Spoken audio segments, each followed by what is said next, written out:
wabarakatuh. Perkenalkan, kami dari kelompok 7. Baiklah, di sini kami akan mempresentasikan mengenai pengelolaan keuangan desa. Sebelumnya perkenalkan, saya Tri dan rekan saya Diani Feranatari dan Amanda Juliasti. Untuk pemateri pertama akan saya bacakan sedikit. Baik, pengertian dana desa. Dana desa yang merupakan dana yang dialokasikan dalam anggaran pendapatan dan belanja negara atau APBN yang diperuntukkan bagi desa dan ditransfer melalui anggaran pendapatan belanja daerah atau APBD Kabupaten Kota ke rekening kas umum daerah atau RKUD untuk mendanai penyelenggaraan pemerintah desa, pelaksanaan pembangunan desa, pembinaan kemasyarakatan desa, dan pemberdayaan masyarakat. Nah, tujuan dari adanya dana desa ini yang pertama untuk meningkatkan penyelenggaraan pemerintah desa mencakup pembiayaan gaji perangkat desa, biaya rapat, ATK, hingga dukungan untuk kantor desa. Yang kedua, meningkatkan pelaksanaan pembangunan desa. Nah, dana ini digunakan untuk membiayai pembangunan infrastruktur desa seperti jalan, jembatan, irigasi, air bersih, dan lainnya. Yang ketiga, meningkatkan pembinaan kemasyarakatan desa. Nah, digunakan untuk kegiatan keagamaan, olahraga, kesenian, pemberdayaan pemuda, dan pelestarian adat istiadat. Yang keempat, meningkatkan pemberdayaan masyarakat desa. Nah, ini tuh digunakan untuk program-program yang meningkatkan kapasitas dan kemandirian masyarakat desa, baik secara ekonomi maupun sosial, seperti pelatihan keterampilan, pengembangan BUMDes atau badan usaha milik desa. Yang kelima, mempercepat peningkatan kesejahteraan masyarakat desa. Nah, dengan adanya pembangunan infrastruktur yang memadai, pelayanan dasar yang berkualitas, kehidupan sosial yang aktif, dan masyarakat yang berdaya. Yang keenam, mempercepat pemerataan pembangunan antar desa. Nah, bertujuan untuk mengurangi kesenjangan pembangunan antar desa yang memiliki potensi ekonomi kuat dengan desa-desa yang masih tertinggal. Nah, struktur pengelolaan desa. Yang pertama itu ada pada tingkat pusat. Nah, tingkat pusat itu terdiri dari Kementerian Keuangan sebagai penyaluran dana desa dari APBN. Nah, yang kedua itu ada Kemendas dan PDDT, bertanggung jawab atas pembangunan pemberdayaan masyarakat desa. Yang ketiga ada Kemendagri atau Kementerian Dalam Negeri yang bertujuan untuk pembinaan umum penyelenggaraan pemerintah desa.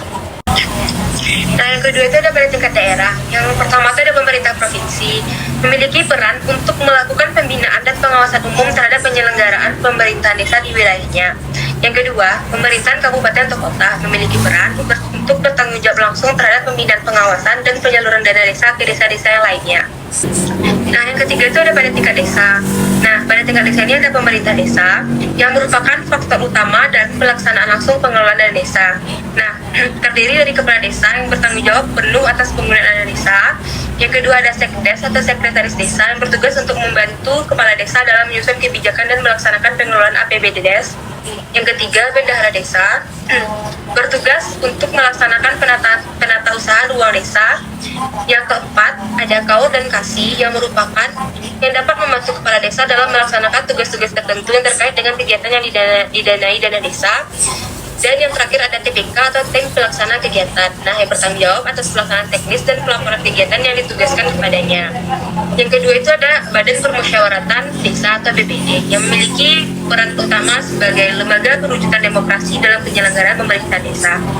Nah, yang nggak kalah pentingnya itu ada masyarakat desa yang merupakan sebagai subjek dan objek pembangunan serta pihak yang memiliki hak untuk berpartisipasi dan mengawasi segala hal yang berkaitan dengan desa tersebut. Lanjut.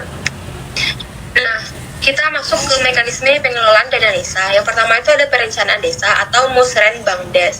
Nah, pembangunan desa tidak bisa dilakukan secara top down, harus melibatkan partisipasi aktif masyarakat melalui mekanisme musyawarah. Berikut tahapannya. Yang pertama itu ada penyelenggaraan musyawarah desa atau Musdes atau Musresbangdes yang merupakan musyawarah perencanaan pembangunan desa.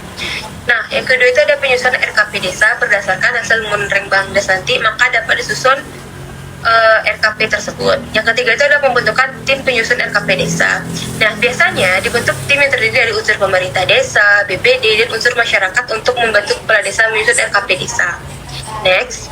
Nah, selanjutnya itu penganggaran penyusunan APDES. Nah, ini merupakan menerjemahkan RKP desa ke dalam bentuk anggaran pendapatan dan belanja desa. APDES meliputi penyusunan rancangan APDES. Yang kedua, ada pembahasan dan penetapan APDES yang dibahas bersama antara pemerintah desa dan BPD dalam musyawarah. Yang ketiga itu ada evaluasi APDES oleh kabupaten atau kota. Nah, yang telah ditetapkan atau disampaikan kepada bupati melalui camat untuk dievaluasi. Selanjutnya yang akan disampaikan oleh rekan saya Amanda. Kepada Amanda dipersilahkan. Selanjutnya penyampaian materi dari saya sendiri yaitu Amanda Juliati. Selanjutnya mekanisme pengelolaan dana desa yang C.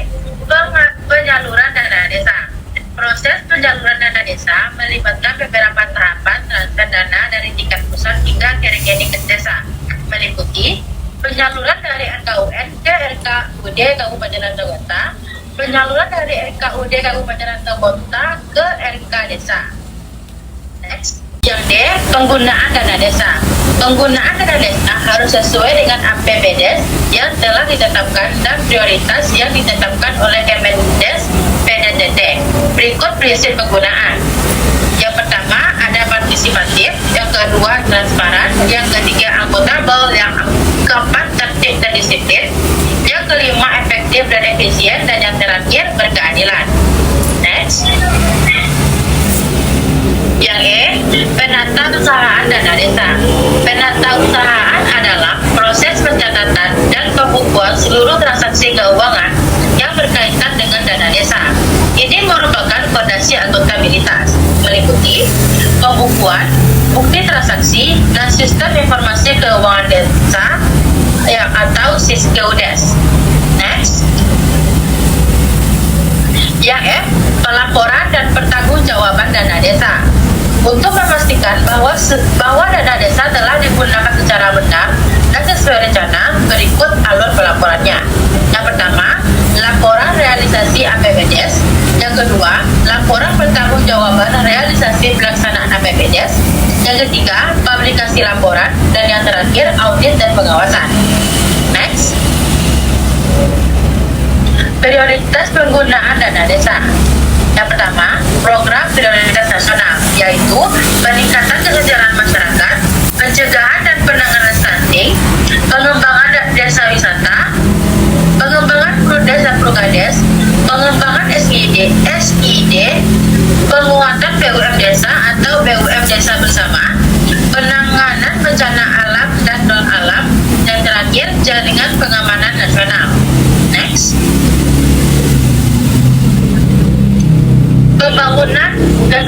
Pembangunan infrastruktur desa. Dana desa digunakan untuk membangun, merehabilitasi, dan memelihara sarana dan prasarana dasar desa yang esensial untuk meningkatkan kualitas hidup dan mempermudah akses ekonomi masyarakat, seperti pembangunan jalan desa, jembatan, gorong-gorong, jaringan irigasi tersier, sistem penyediaan air minum atau SPAM, desa dan sanitasi, dan yang terakhir drainase dan pengolahan sampah. Selanjutnya materi oleh Diani Feranasari. Baik, selanjutnya yang ketiga yaitu peningkatan kualitas pelayanan publik di desa, di mana mendukung operasional dan peningkatan kualitas pelayanan yang diberikan oleh pemerintah desa kepada masyarakat seperti pelayanan administrasi kependudukan, surat menyurat, dan pelayanan umum lainnya. Next. Yang keempat, pengembangan ekonomi lokal dan pemberdayaan masyarakat. Hal ini mencakup yang pertama, pelatihan dan peningkatan kapasitas masyarakat dalam berbagai bidang seperti pertanian, perikanan, kerajinan, dan kewirausahaan. Yang kedua, penyediaan sarana produksi pertanian atau perikanan. Yang ketiga, pembangunan lumbung pangan desa. Dan yang terakhir, kegiatan padat karya tunai desa atau PKTD yang melibatkan masyarakat lokal sebagai pekerja untuk proyek-proyek desa. Next. Yang kelima, peningkatan kapasitas kelembagaan desa, di mana mendukung peningkatan kapasitas aparatur pemerintahan desa, BPD, dan lembaga kemasyarakatan desa melalui pelatihan, bimbingan teknis, dan penyediaan fasilitas pendukung. Selanjutnya yaitu pemantauan penggunaan dana desa. Yang pertama ada internal desa, di mana pemerintahan desa terdiri dari kepala desa, sekretaris desa, dan TPL. Yang kedua, badan permusyawaratan desa, di mana melakukan pengawasan terhadap kinerja kepala desa dan perangkat desa dan menampung aduan dan masukan dari masyarakat. Yang ketiga, masyarakat desa, di mana masyarakat memiliki hal untuk mengetahui, mengawasi, dan melaporkan jika terjadinya penyimpangan. Selanjutnya, yang B, eksternal desa. Yang pertama ada pemerintah kabupaten atau kota. Yang kedua, kementerian atau lembaga di tingkat pusat. Yang ketiga, Badan Pengawasan Keuangan dan Pembangunan atau BPKP. Yang keempat, Badan Pemeriksaan Keuangan atau BPK. Dan yang terakhir, aparat penegak hukum atau APH. Selanjutnya ada evaluasi penggunaan dana desa, di mana merupakan penilaian sistematis terhadap efektivitas, efisiensi, dan dampak dari penggunaan dana desa dalam mencakup tujuan pembangunan. Evaluasi tidak hanya melihat kepatuhan terhadap prosedur, tetapi juga mengukur hasil dan dampak yang telah dicapai. Selanjutnya ada evaluasi penggunaan dana desa, di mana tujuan evaluasi yaitu mengukur keberhasilan, mengidentifikasi kelemahan,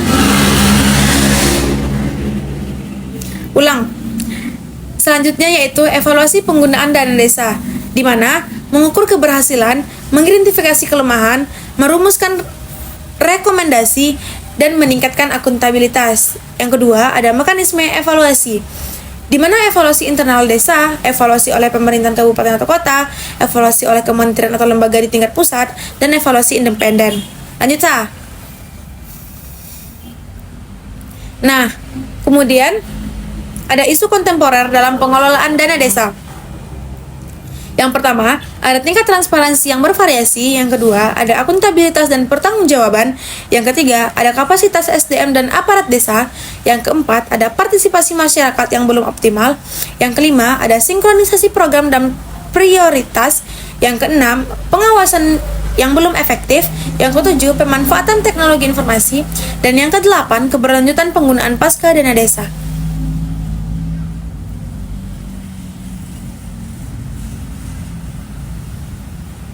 Selanjutnya, ada tantangan dalam pengelolaan dana desa, di mana kompleksitas regulasi, geografi dan aksesibilitas, politik lokal dan intervensi non-teknis, minimnya inovasi pemanfaatan dana desa, pengaturan peran pendamping desa, dan pengelolaan aset desa yang dihasilkan dari dana desa.